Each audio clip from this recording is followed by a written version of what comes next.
cours sur la vitesse de glissement et la notion de roulement sans glissement. Alors pour voir ce cours, vous devez préalablement voir les deux cours qu'on a déjà vus, la notion de champ des vecteurs vitesse dans un solide et la composition de mouvement. Bien. Alors on va expliquer la vitesse de glissement et le roulement sans glissement à partir de ce schéma simple. Alors nous avons devant nous deux solides.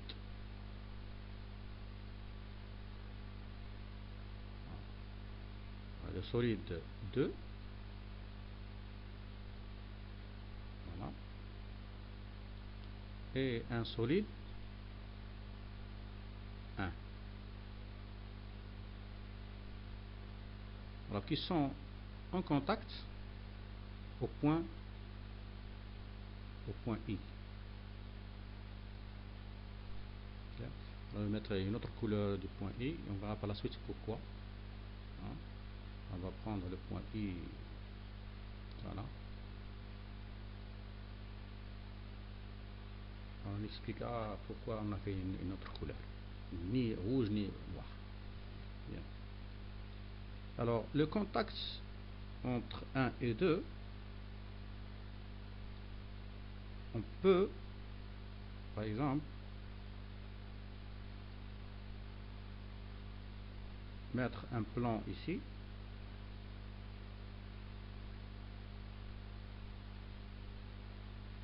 Voilà. Alors ce plan-là, plan Pi,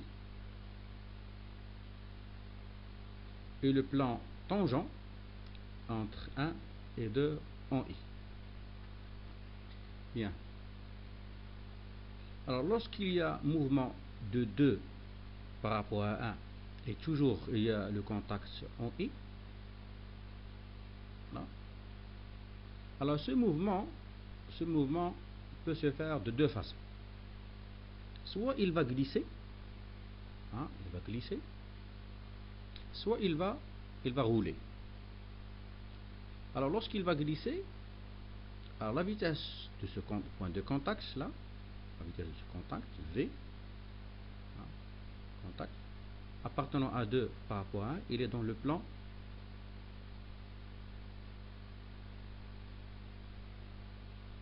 voilà. Alors voilà la vitesse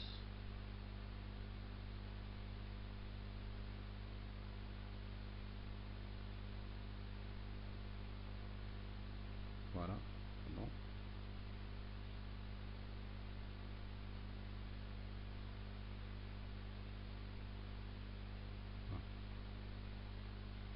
on remarque bien cette vitesse là, voilà. Alors ça c'est la vitesse, vous voulez, à V du point I appartenant au solide 2 dans son mouvement par rapport au solide 1. Alors cette vitesse, il est dans ce plan, son plan. Alors déjà, on appelle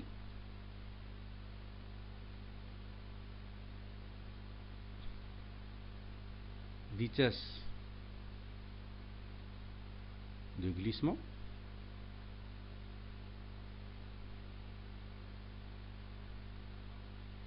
entre 1 et 2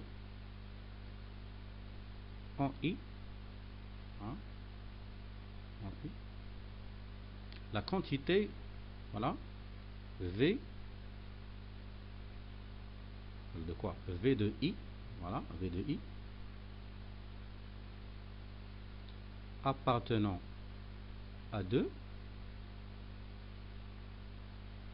par rapport à 1. Alors ça c'est la vitesse de glissement.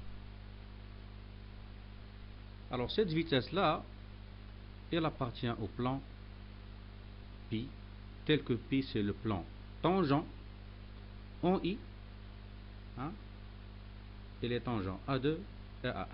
Ça c'est la vitesse de glissement. Alors cette vitesse là, il prend deux valeurs, soit v de i appartenant à 2 par rapport à 1 est égal à 0, soit la vitesse de i appartenant à 2 par rapport à 1, il y a deux cas. Alors dans le premier cas, si vous voulez, de cette vitesse là de 2 par rapport à i, il est nul. Alors le cas le plus simple, c'est il n'y a pas de mouvement,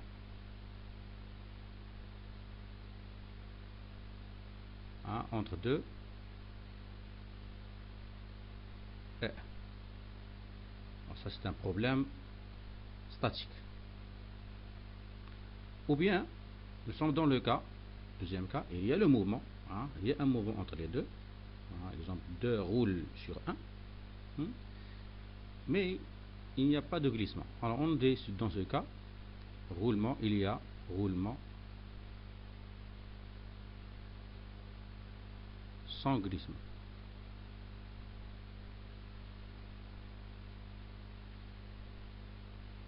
Voilà, sans glissement. Ça c'est dans le. Alors pour le deuxième cas, lorsque vous avez la vitesse, il est différent de 0, c'est-à-dire il y a une certaine valeur, alors il y a glissement. Voilà. Et dans ce cas, la vitesse de glissement, elle appartient au plan pi. Bien. Alors, jusqu'à maintenant, on a défini la vitesse de glissement. On sait bien qu'elle appartient au plan pi. Il prend deux valeurs. Soit il est nul, il y a roulement sans glissement, ou bien non nul, il y a glissement. Alors, on a coloré le point I par une couleur différente de 2 et 1. Pourquoi? Parce que I, c'est un point qui n'appartient ni à 2, ni à 1. Exactement, c'est quoi? C'est le point de contact entre 2 et 1.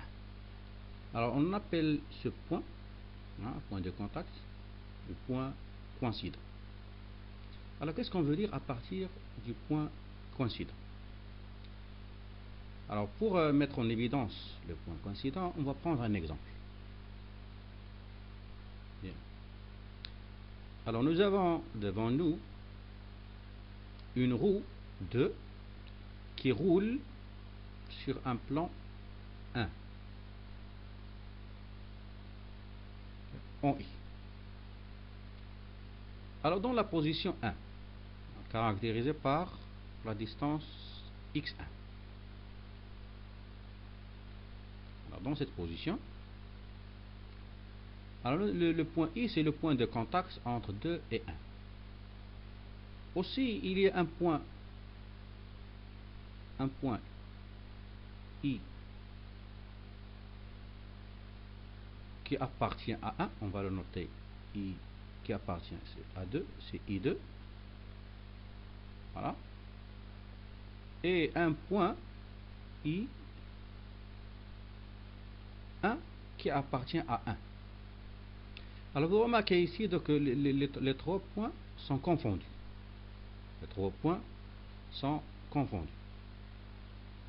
Mais lorsque la roue se déplace vers la deuxième position caractérisée par x2,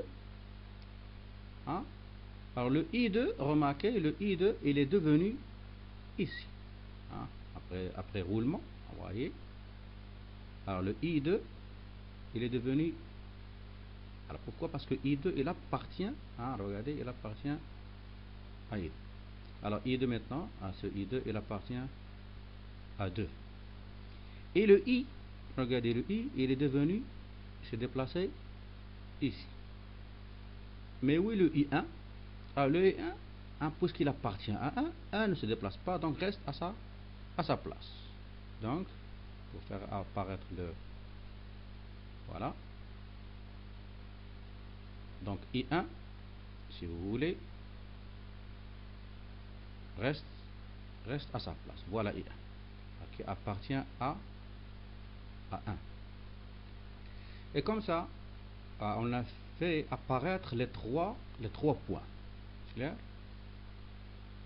Alors, le premier, c'est I1 appartenant à 1, I2 appartenant à 2, et le point coïncident, ou bien le point de contact, I. Bien. Alors, cette remarque va nous aider à ne pas faire une erreur souvent rencontrée. Lorsqu'on veut calculer, par exemple, on veut calculer la vitesse de glissement. La vitesse de glissement de 2 par rapport à 1. C'est quoi? Par définition, on a dit c'est quoi? C'est V. Point de contact, c'est I, appartenant à 2 par rapport à 1. Alors, évitez de calculer cette dérivée par la dérivation des vecteurs position OI sur dt dans R1. Alors attention, ça. Pourquoi? Parce que I est le point coïncident.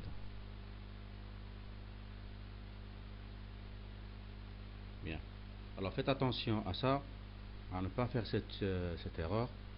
Là, souvent on rencontre ce type d'erreur. Donc comment on va calculer cette vitesse? C'est ce qu'on va voir dans un exercice d'application. Bien. Alors, je reviens. Partie. Donc, si je résume, la vitesse de glissement entre deux solides 2 et 1, il appartient au plan tangent. Hein? Voilà. Sa définition, il s'écrit comme ça. Voilà, je répète. On appelle vitesse de glissement entre 1 et 2 en I. Alors, tel qu'il est, comme ça, je vais la répéter. La vitesse de I appartenant à 2 par rapport à 1, c'est la vitesse du glissement. Alors, cette vitesse prend deux valeurs. Hein? Alors, soit vous avez dans ce cas roulement sans glissement, ou bien le problème il est quasiment statique, ou bien il y a glissement. Dans ce cas, la vitesse appartient au plan. Alors, comment on calcule ces vitesses de glissement? C'est clair? Alors, on va prendre un exemple, hein, deux exemples si vous voulez. Un exemple où la vitesse elle est non nulle, et deuxième exemple lorsque la vitesse de glissement elle est nulle. On va commencer par le premier cas. Clair? Bien. Alors, soit l'exemple suivant. Alors, l'exemple que vous voyez, il est composé des solides suivants. Le bâti 0, la roue, le cylindre 1, le piston 2, et un ressort. Et ça, c'est un bâti. La première remarque, c'est que ce cylindre-là, il a un centre A. Mais il est en liaison pivot par rapport à 0 en haut, qui est différent de A. Ça ne tourne pas autour de son axe. Alors, ce type de solide, cylindre, tournant autour d'un point différent de son axe, on appelle excentrique. Et la distance entre le centre et le point de rotation, on appelle E, c'est l'excentricité. Alors, le piston 2, il a une liaison glissière suivant l'axe Y0. Alors, la rotation continue de 1 par rapport à 0 va entraîner un déplacement suivant l'axe Y0 de 2. Hein? Exactement, nous avons une montée et une descente suite à cette excentricité. Bien. Alors, le contact, c'est regardez le contact maintenant. Le contact entre 1 et 2 en I, c'est un contact ponctuel si je considère le système plan, dans le plan x0, y0. Alors, puisque le contact il est ponctuel, c'est-à-dire il n'y a pas de liaison pivot ici ou de liette, donc il y a possibilité de glisser. Il y a possibilité de glisser. Bien. Et comme on a dit, le glissement entre 1 et 2, il sera dans le plan tangent. Et le plan tangent ici, c'est cette droite en rouge qui est x0. C'est-à-dire, s'il y a une vitesse de glissement, il sera porté par x0. C'est clair? Alors, on va calculer cette vitesse. Hein, la vitesse de glissement. Vitesse de glissement entre 2 et 1. On a dit c'est quoi? C'est la vitesse. Voilà. Alors, le 1 et 2 sont en contact en I. Donc, c'est la vitesse de I appartenant à 2 par rapport à. C'est la première question. Déterminer cette vitesse. Bien. On va déterminer cette vitesse en fonction des données. Alors, le solide 1, il tourne autour de O, voilà, avec une vitesse oméga 1 par rapport à 0 est égal à une certaine valeur oméga 10 portée par Z0. Voilà, la perpendiculaire. Et par la suite, hein, on va calculer la vitesse de déplacement de ce piston, connaissant oméga. Alors la vitesse, hein, vitesse du piston.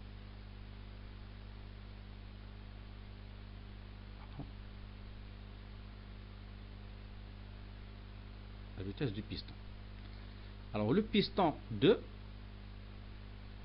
par rapport à 0, il est en translation. Regardez, il est en translation suivant 1. Alors, on a dit que le cas de la translation, j'ai déjà vu, le champ il est uniforme. Ça veut dire quoi?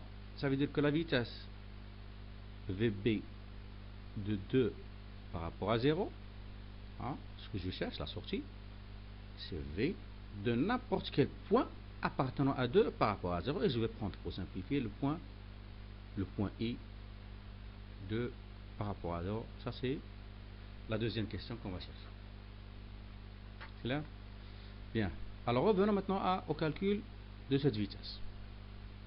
Alors la vitesse de I appartenant à 2 par rapport à 1, je vais introduire ici le point 0. Une composition de mouvement. C'est V de I appartenant à 2 par rapport à 0. Normalement c'est plus 0 par rapport à 1. Je vais faire un moins et inverser. C'est V de I appartenant à 1 par rapport à 0. C'est clair? Alors remarque. Voilà.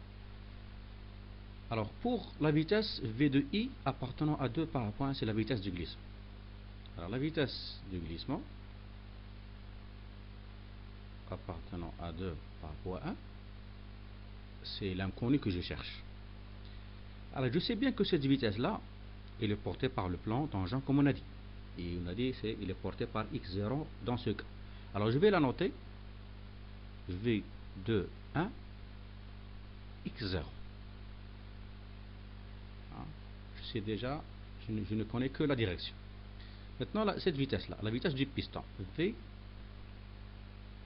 de I appartenant à 2 par rapport à 0. On a dit 2 par rapport à 0, c'est une translation suivant y0. Voilà. Donc, la même chose, c'est une vitesse que je ne connais pas son module, mais je sais bien, elle est portée par y0. Ça, c'est. Reste ça. V de I appartenant à 1 par rapport à 0. On a vu dans les exercices de la composition et de champ de vecteur vitesse, avant de calculer ce type de vitesse, il faut faire attention au mouvement. 1 par rapport à 0. 1 par rapport à 0, est-ce que c'est un mouvement simple ou un mouvement composé? S'il est composé, je le décompose. S'il est simple, je vais appliquer la relation de champ avec un point particulier. Alors 1 par rapport à 0, c'est quoi? C'est une liaison pivot simple autour de O, Z0. Donc je vais appliquer le champ avec le point O. Donc c'est V de O appartenant à 1 par rapport à 0 plus oméga 1 par rapport à 0 vectoriel OI. C'est la relation de champ des vecteurs vitesse. Alors ici, ça c'est j'ai appliqué la composition, et ici j'ai appliqué le champ des vecteurs vitesse. Alors V de O, 1 par rapport à 0, 1 par rapport à 0, on a dit c'est une rotation autour de Z, O appartient à cet axe, donc ça c'est est égal à 0. Alors reste que ça. Alors est égal, plus précisément, oméga 1, 0, on a dit c'est oméga Z0, c'est oméga 10 Z0 vectoriel OI. Alors OI c'est OA plus AI. OA c'est E x1 plus AI. Alors AI, ça c'est un cas qu'on peut rencontrer dans un autre problème. Lorsque vous avez un cylindre en contact avec un plan, hein, alors le point de contact il est dans la verticale, hein, passant par A, toujours, quelle que soit la position. Toujours I, il est sur la verticale de A. C'est-à-dire que AI il est porté par Y0. Et AI c'est un rayon. Donc c'est R Y0. Voilà. Alors est égal. Alors oméga 10 Z0 X1. Alors vous voyez, Z0 X1 n'est autre que Y1. Donc c'est oméga 10 E Y1 plus, maintenant Z0 Y0, c'est un moins oméga 10 R X0. Voilà. Alors je reviens maintenant à cette équation là.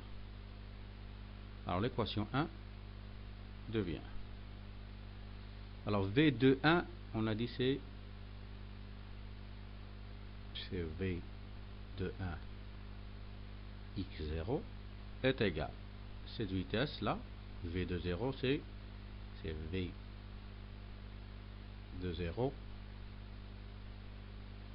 Y0 plus cette vitesse c'est celle-là plus oméga 10 E Y1 moins, attention j'ai un moins ici, hein, j'ai un moins,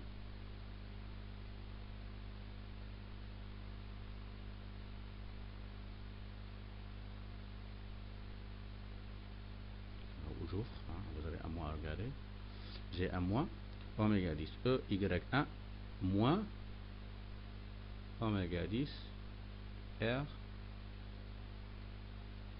X. Alors moi je cherche, alors pardon, donc ça ce sont des valeurs algébriques, hein. Voilà, ce sont des valeurs algébriques. Moi je cherche la vitesse de glissement, hein, la vitesse de glissement de 1. Regardez, cette vitesse elle est portée par X0. Et cette vitesse, la vitesse du piston de 0, qui est inconnue, elle est portée par Y0.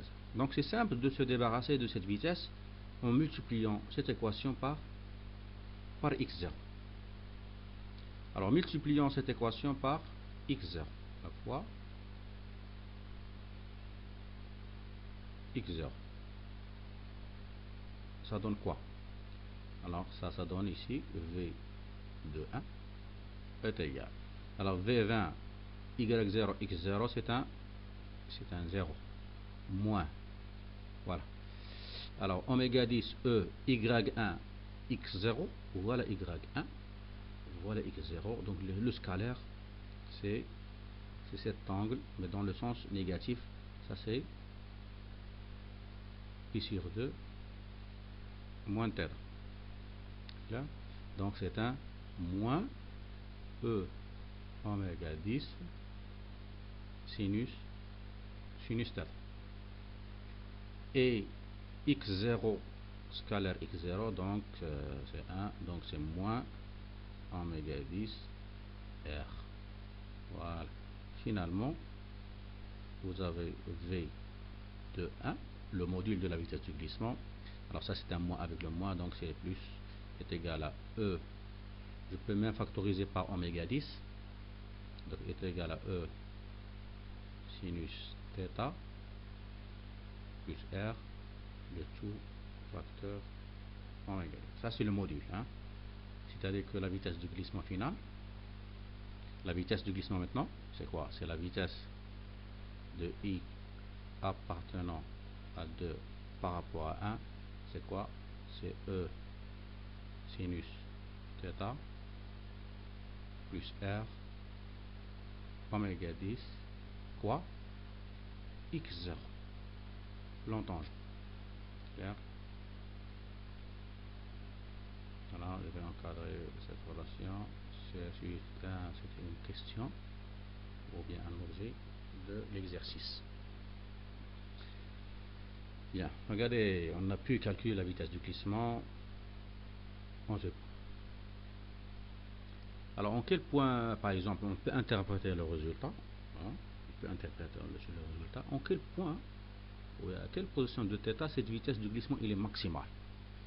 Il est maximal pour sinus θ est égal à 1. Hein? Alors, sinus θ est égal à 1, ça veut dire quoi? Ça veut dire que θ est égal à pi sur 2. Clair? θ est égal à pi sur 2. Sinus pi sur 2 est égal à 1. C'est-à-dire lorsque le solide il est, le contact il est ici. Voilà. Lorsque vous avez le contact, il est ici, en ce point-là. Bien.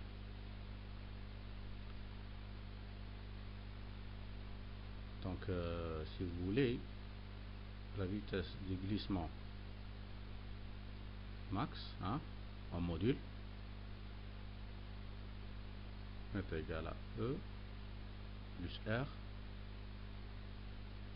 oméga 10 en module. Eh bien, alors on a dit, on va calculer aussi la vitesse du piston, V de I 2,0. Alors pour calculer cette vitesse, on va revenir à l'équation 1 de la décomposition. Alors, V de I appartenant à 2 par rapport à 0 est égal à V de I appartenant à 2 par rapport à 1 plus la vitesse de I appartenant à 1 par rapport à 0. On a dit que ça c'est V 20 Y0. Ça c'est la vitesse du glissement. On va prendre ce qu'on a déjà vu, hein. C'est V de 1 X0. Hein. On peut remplacer par cette valeur, ça c'est V20. Hein. Voilà. Alors on va, pour l'instant, on va se limiter à ça. Après, c'est V de 1 X0 plus. Alors cette vitesse, hein, on vient de la calculer. Voilà, c'est oméga.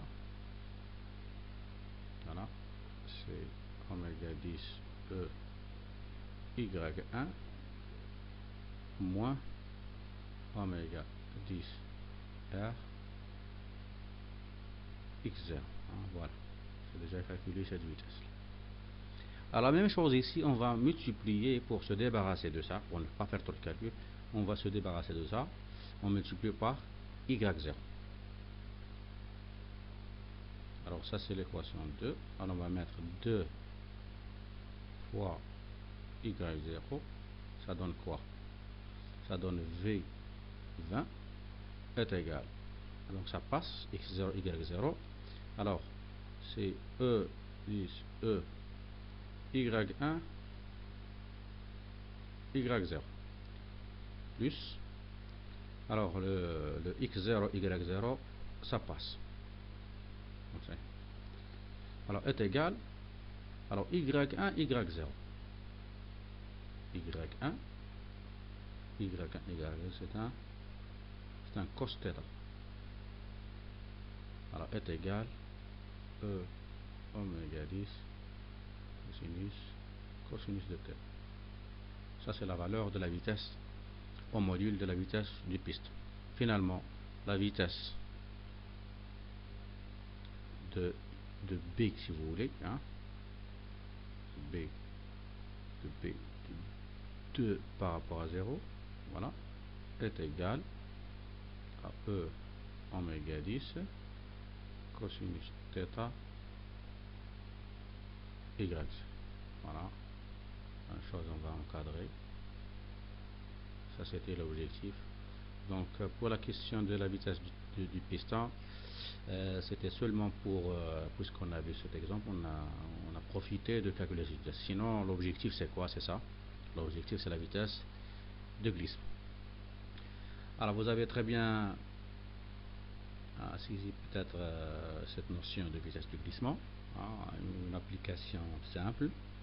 Il y a autre application, on les verra dans les séances de TD. Alors l'exemple qu'on a vu c'est lorsqu'il y a vitesse de, déjà la vitesse de glissement, on a dit il est porté par, vous voyez, si vous voulez une autre couleur, là. Voilà, la vitesse de glissement là, il est porté par ce plan là. Et là, la valeur de cette vitesse, c'est celle-là. C'est celle-là. Voilà. Ça, il y a vitesse. On va à la deuxième application lorsqu'il n'y a pas de vitesse de glissement. C'est-à-dire ce qu'on appelle le roulement sans glissement. Bien. Alors on va donner une idée. Alors application 2.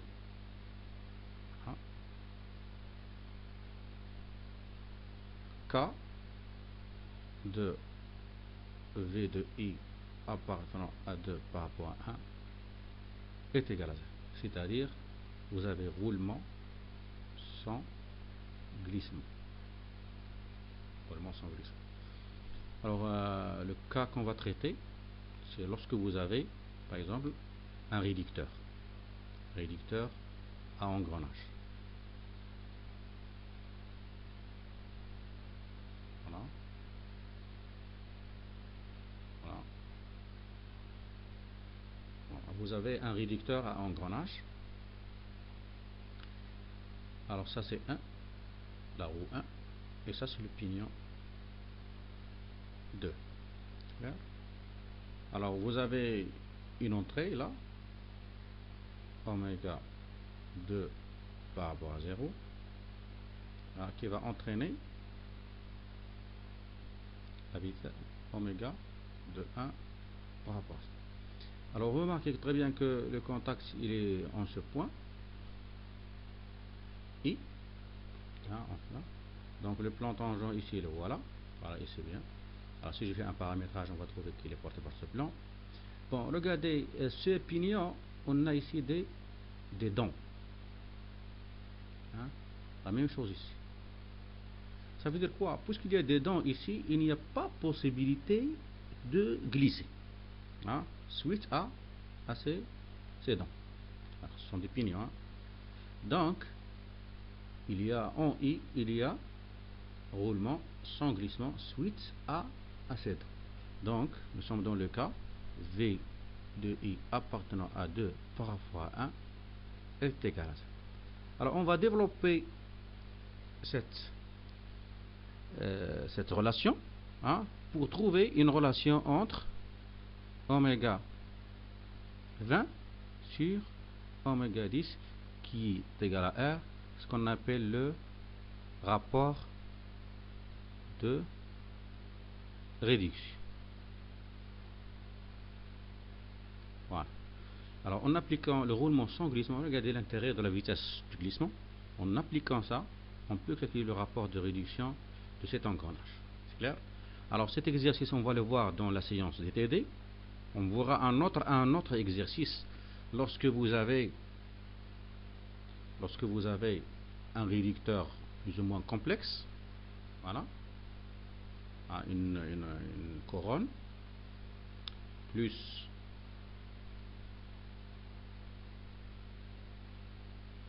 un satellite et un planétaire. Voilà. Alors ici vous avez, c'est un réducteur appelé réducteur à train épiscléroïdal composé du planétaire 1, de la couronne du satellite 3, de la couronne 4 et d'un porte-satellite qui est, voilà, alors on les en pivot avec, et le satellite il est en 10. Alors ce rapport R2, on va le calculer aussi en exprimant le roulement sans glissement en ce point et en ce point. Voilà, clair? Alors ça c'est, donc on va exprimer la vitesse de I appartenant 4 par rapport à 3 est égal à 0. Pourquoi? Parce qu'il y a des dents, hein? C'est une couronne. La même chose ici. La même chose, la vitesse de J appartenant, alors le J c'est le contact entre 3 et 1, appartenant à 3 et 1 est égal à 0. La même chose. Alors en exprimant ces deux vitesses, hein, de glissement nul, on peut trouver ce rapport, le rapport de réduction. Alors c'est ce qu'on va voir dans les séances des TT. Et merci.